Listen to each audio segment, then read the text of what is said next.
Well, good morning.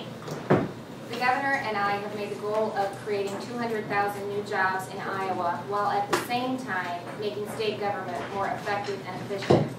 All of the efforts of our administration have sought to do so.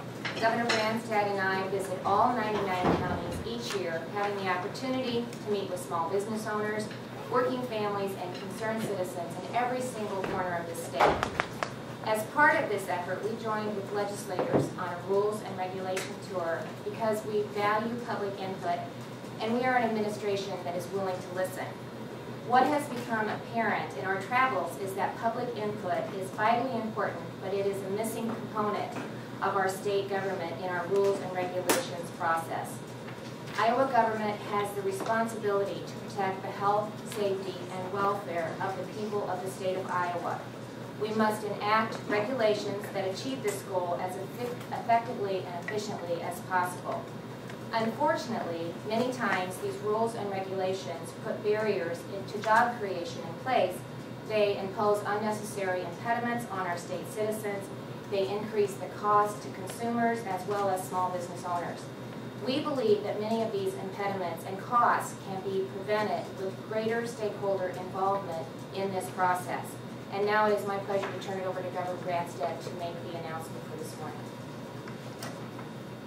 With the goal of having efficient and effective regulatory process, while at the same time protecting the health and safety of all Iowans, I am today signing Executive Order 80, which will provide greater public participation in the administrative rules process.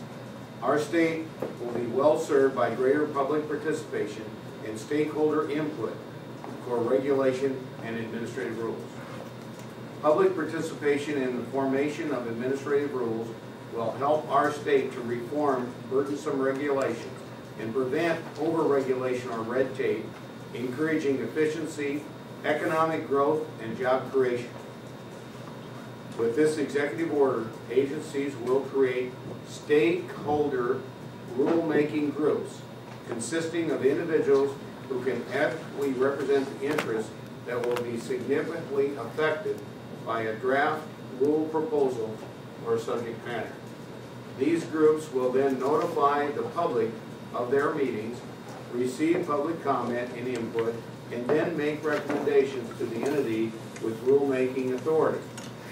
With the signing of Executive Order Number 80, rulemaking authorities will now work with those who will be affected by the new regulations, and they will be fully aware of the full consequences of each rule or regulation that they look to put into effect. An example I will cite this morning is that of our Iowa plumbers. Current rules state that if a plumber fails to renew his or her license within 60 days, they lose it. Then they have to resubmit all the paperwork and plead with the plumbing board to reinstate their plumber's license, or they have to go and take, along with all the paperwork, a test again. In contrast, if an attorney fails to renew his or her license, we don't require them to sit for the bar exam again. While missing the narrow 60-day window to renew a plumber's license is not ideal, we need a little more common sense in this process. I know that we can do better. It is our hope that by giving stakeholders input in the process, we can all work together to enact smart, better ways to administer rules and regulations. Here to share his story is Denny Marchant of Des Moines. Denny? Good morning. I would like to thank Governor Branstad and Lieutenant Governor Reynolds for their support of helping small business owners and all Iowans who have problems with overly burdensome regulations. My wife and I own a small business here in Des Moines where we build homes. We built our business from the ground up and started about 12 years ago. I make sure we build quality homes and am involved in every aspect of the construction from start to finish. Since beginning our company, I do some of my own plumbing. When the state of Iowa required a plumbing license, I was grandfathered in and received my license. When my license was up for renewal, I worked to make sure my license remained active. The process was confusing, and I thought I was in compliance. However, I called the plumbing board and was informed that my license expired 2 months prior. I was informed I either had to take an entire exam and pay for it, or go to the board and request a waiver. My waiver was denied, and I will be going to the plumbing board meeting tomorrow to appeal that decision. I have been frustrated with the process, and I know other plumbers who have had the same problems I have had because we feel we do not have a voice. I am a good plumber, and I want to get back to work. Because of this burdensome regulation, I have to pay other people to do the plumbing when I can do it myself. This regulation has hurt me, my business, and my family's income. I believe there are common sense solutions that can be offered, and I look forward to working with the plumbing board in order to achieve those. It is important that those who impose regulations on islands know how they impact us and our businesses. How do you spell your name, Danny? Your last name? Marchand, M-A-R-C-H-A-N-D. And D? I would also point out, I did have it working at the booth at the State Fair. A number of people come up to me with concerns about the plumbing board, the electrical board, and other situations like this. So this is not an isolated incident.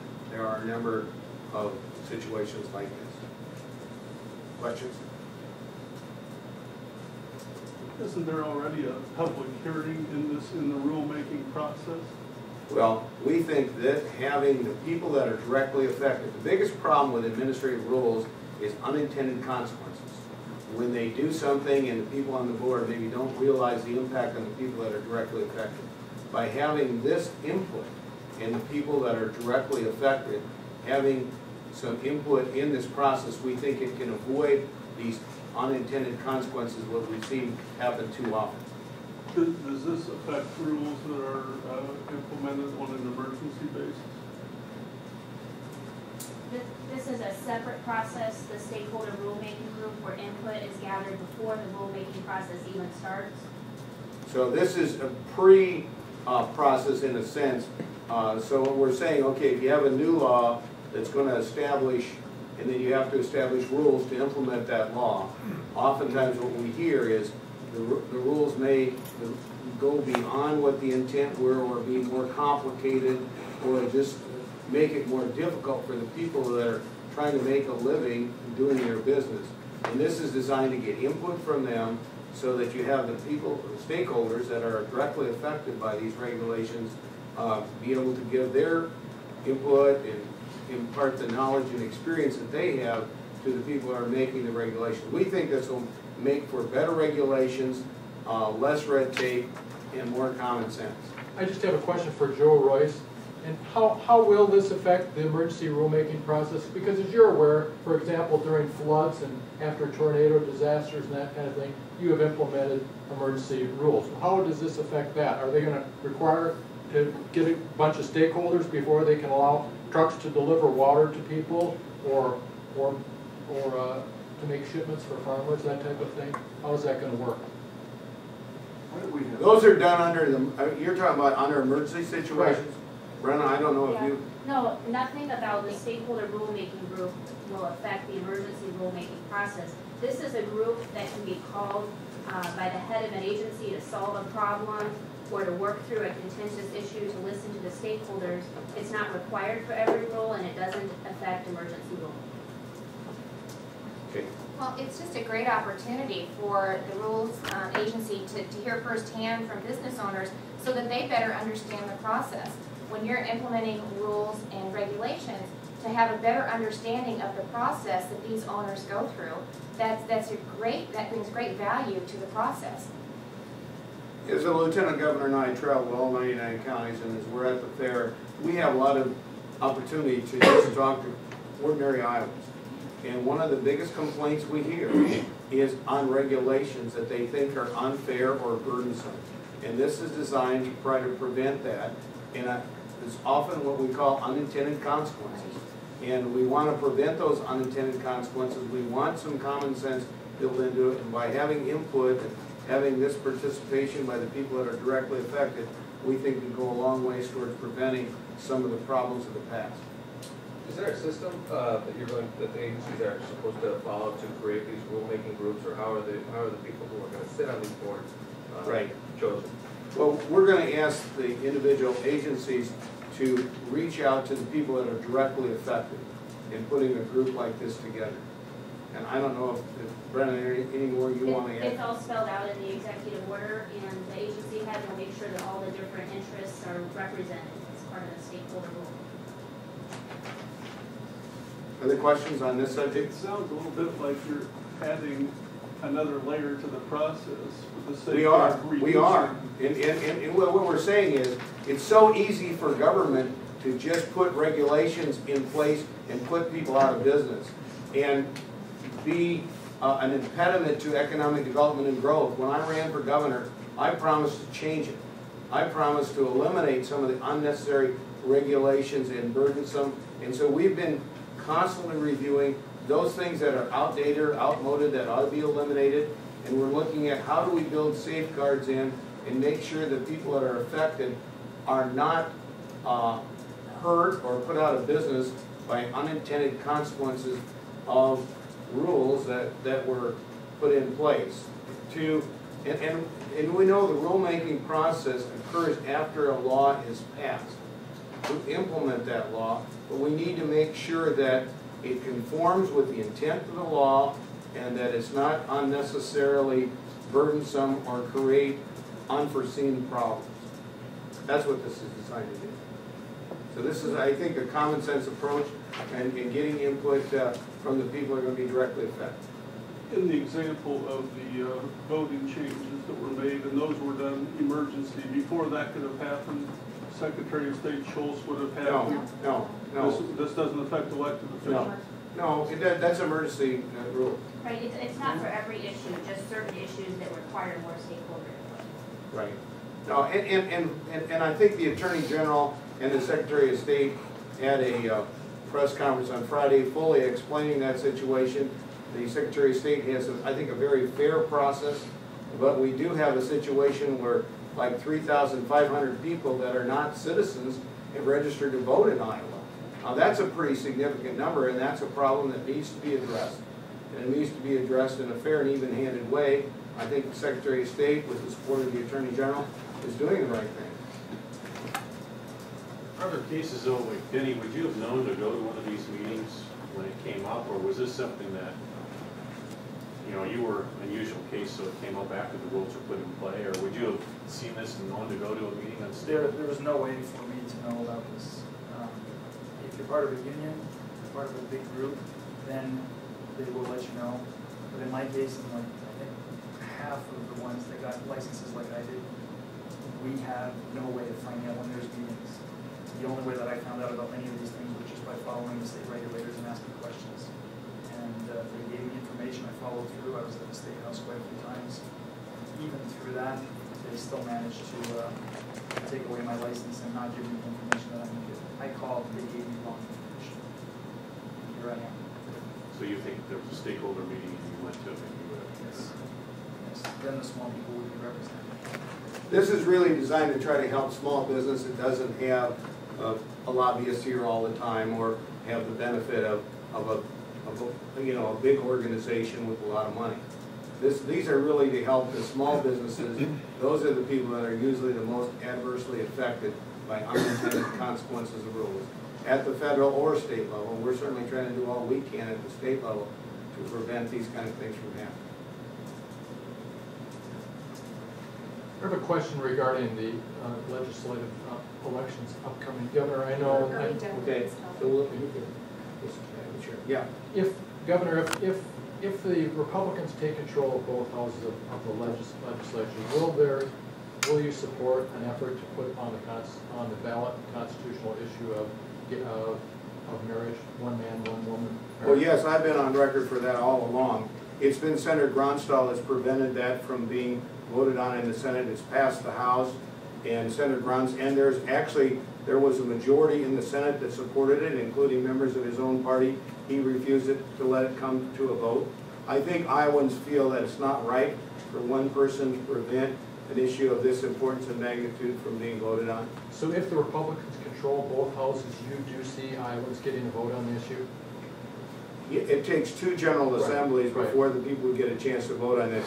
But I think many Iowans feel very strongly they should have had an opportunity to vote on this, and it's been unfair. And inappropriate for somebody like Branstad to prevent that from being voted upon. My sense, now I don't have a vote in this because I don't serve in the Senate or the House, but my sense is the Republicans will give the people an opportunity to vote on this important issue. If they control both chambers. Right. But it's not something that you actually sign as governor? You No. don't have a No, say? it's a resolution, not a law. Okay, also, as you're probably aware, there's a group touring that the United States is going to be stopping near the Capitol at 1 o'clock that is supportive of more restrictions on abortions. Are you in support of their effort, and if the Republicans control both houses, do you see more restrictions on abortion being approved, and would you sign those restrictions? Well, it depends upon what it is, but generally I'm pro-life, and I certainly want to do all we can to protect human life in all areas of development. Yes, I will be out front with the group because that we are doing everything that we can to protect the unborn and the innocent. Both the governor and I have made it very clear that we are pro-life, and so I will be out front advocating for those that can't advocate themselves. And in fact, if the Republicans...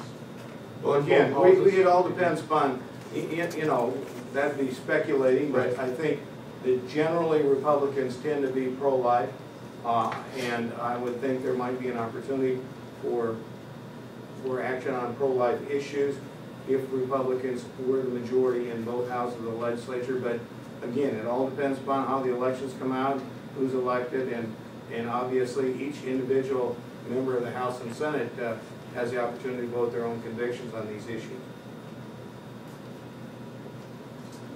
Other questions? Anyone else? All right, thank you. Okay, Rod. I was listening to your call-in show, and I wanted to run something by you. You said, just so I understand the implications, you said, I'm not advocating a gas tax increase. Right. I'm open to considering as part of reducing the commercial and industrial property tax and the income tax, some adjustments to the road user fee that would be paid by anyone that uses the roads and bridges of the state of Iowa. Are you making a gas tax proposal contingent on the property tax and an income tax? I'm intending to advocate for reducing, as I have for the last 2 years, the commercial and industrial property tax and limiting other class of property, residential and agriculture. It passed the House 4 times. We were disappointed the Democratic Senate did not approve this. We're going to work very hard to get this done. I also think we can reduce the Iowa income tax and make our state more competitive in that area as well, both individual and corporate income tax. But are you saying that there wouldn't be consideration of the gas tax issue until those 2 things get approved by the legislature? I would say those are going to be my priorities. Those are my priorities, and those are the things I want to see approved. And I've said I'm willing to consider changes in the road user fee, which is paid for by the people who use the roads. First of all, I think it would have to be modest, probably over a period of time, but only in conjunction with reducing those taxes. I want to see a tax reduction, not a tax increase for Iowans. Thank you, So, Kevin.